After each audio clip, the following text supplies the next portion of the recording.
Hey there, everybody. What we're going to do today is we are going to look at a couple of right triangles, and we are going to find the relationships of sides to our right triangles using our trigonometric identities, our trigonometric functions. So we're going to be looking at the relationships of sine, of cosine, and of tangent. So what we're going to do is we're going to start with our 45, 45, 90 triangle. This is one of our special triangles that we look at a lot. So here's our right angle. We've got 45 degrees and 45 degrees. So if we're looking at the relationship of the sides of this, we need to think about the relationship of this. So this is technically an isosceles triangle turned on its side. So we know that we've got two legs that are the same distance or the same measurement. So let's call this, we'll make these measurements of 1 unit, whatever our unit is. So our legs are identical sides, they'll be each worth 1 unit. So what we need to do is we need to find our hypotenuse. We need to find that measurement. So it's a right triangle, we can use our Pythagorean theorem. So we do 1 squared plus 1 squared equals our x squared, or whatever we're looking for. Okay, so we've got 2 equals x squared, and to find out what x is, we have to take the square root of both sides. So therefore, x equals the square root of 2. So that means this side over here, our hypotenuse, is the square root of 2. Now, we can use these measurements for our triangle here. We can use those measurements 1, 1, and square root of 2, and we can come up with our relationships to sine, cosine, and tangent. So our sine is, we'll talk about the 45 degree measurement. So they're both going to be the same. It doesn't matter if we're going from this angle or if we're going from this angle. It's going to be the same relationship. So our sine is going to be opposite over hypotenuse. So that's going to be 1 over square root of 2. Now, remember that we don't want to have a radical sign in the denominator. So we need to rationalize this. So we multiply everything. We multiply this by 1, but a very specific one. We're going to choose square root of 2 over square root of 2. Remember, anything over itself is 1. So we're not actually changing it, we're just going to rewrite it a little bit. So when we multiply these two things together, we get square root of 2 over 2. So that is the relationship of our sine, the sine angle. And actually, we should say that this is sine of, let's make a little bit of room for all of these. This is sine of theta, our angle. So it's going to be theta. Cosine is going to be the same thing. We've got adjacent over hypotenuse. It's still going to be 1 over the square root of 2, which we know is going to be square root of 2 over 2. And now tangent. We're going to have opposite over adjacent, which is just 1 over 1, 1. All right. Now, we could say that even if we did our initial measurements, instead of these things being size 1 unit, we could have made them 2 units. We could have made them 3 units. We could have made them 4 units. It's all about the relationship of the sides to each other. And we could do any of those, and you would still end up with this same relationship because everything moves proportionally. If I were to drag this and make this thing bigger, all of our sides are moving at exactly the same proportion to each other. So it doesn't matter if it's a unit of 1 or a unit of 2 or a unit of 3. You can try this out and you'll see that you'll still simplify down to these 3 relationships of square root of 2 over 2, square root of 2 over 2, and 1. Okay, so that's our relationships for our 45, 45, 90 triangle. Now we want to look at our other main right triangle that we always talk about, and that is our 30, 60, 90 triangle. Now, to work with this one, to work with our 30, 60, 90, we're going to start with a slightly different assumption. We're going to use an equilateral triangle.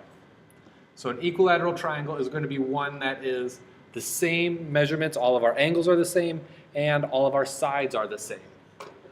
So if we're looking at this, we know that this would be 60, 60, and 60 up here. And all of our sides are the same measurement. We're going to use the measurement of 2. Why 2? again, it's just, it could be any number. All the ratios, all the relationships will be the same.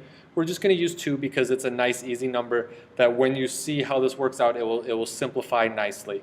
And we won't have to do a lot of extra simplifying.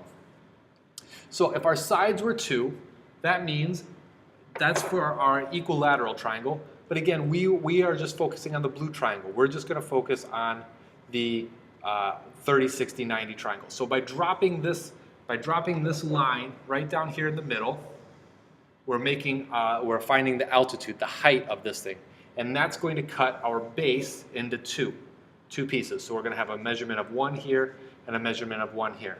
So let's get rid of the excess stuff so that way we can see just what we're focusing on. We're going to look at just the blue triangle, okay? So we get our measurement of 2, we have our measurement of 1, here's our right angle. Let's get rid of that 60.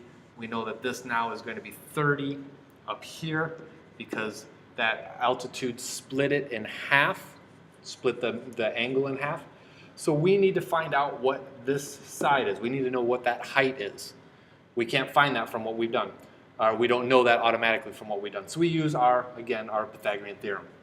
1 squared plus our unknown squared equals 2 squared. Okay? So we have 1 plus x squared equals 4. X squared is going to equal 3 if we subtract 1 from both sides. Take the square root of x, so it's going to equal the square root of 3. So this side here is going to be square root of 3. So now let's look at sine, cosine, and tangent for this. So our sine of theta, our cosine of theta, and our tangent of theta. And actually, since these angles are different, I'm going to change this from theta. I'm actually going to put measurements in here because it's a little different than 45, 45, 90. So let's look at sine of 30, cosine of 30, tangent of 30. And then we'll look at sine of 60, cosine of 60, and tangent of 60. All right, so sine of 30 degrees. So that's going to be our opposite, which is 1 over our hypotenuse, 2, 1/2. Nice and easy. Cosine of 30, all right, adjacent over hypotenuse, square root of 3 over 2. All right, good. Tangent of 30. So that's going to be opposite over adjacent. Just like in the 45, 45, 90 triangle, we don't want to have a radical in the denominator, so we have to rationalize this. We will multiply both by the square root of 3, the numerator and the denominator, and we end up with square root of 3 over 3. All right, so here's our relationships for our 30-degree angle. 1/2, square root of 3 over 2, square root of 3 over 3. Okay, so there we have for our 30, our measurement of 30. So now let's look at what it would be for 60. Let's give ourselves a little bit of space here. So if we look at 60, the measurement of 60, we're going to have opposite over hypotenuse. So we've got square root of 3 over 2. Cosine of 60, adjacent over hypotenuse, and tangent over 60. Tangent of 60, opposite over adjacent, square root of 3 over 1, or square root of 3. So you probably notice already that we've got some similarities between these. We have some similarities in our sine 30 and our cosine of 60, and our cosine of 30 and our sine of 60. You're going to see a lot of these different types of relationships popping up, and especially as we start applying this to the unit circle. But this is a little bit of a basic introduction using these two triangles, these two common triangles, and we'll apply it to the unit circle in another video. Thanks for watching.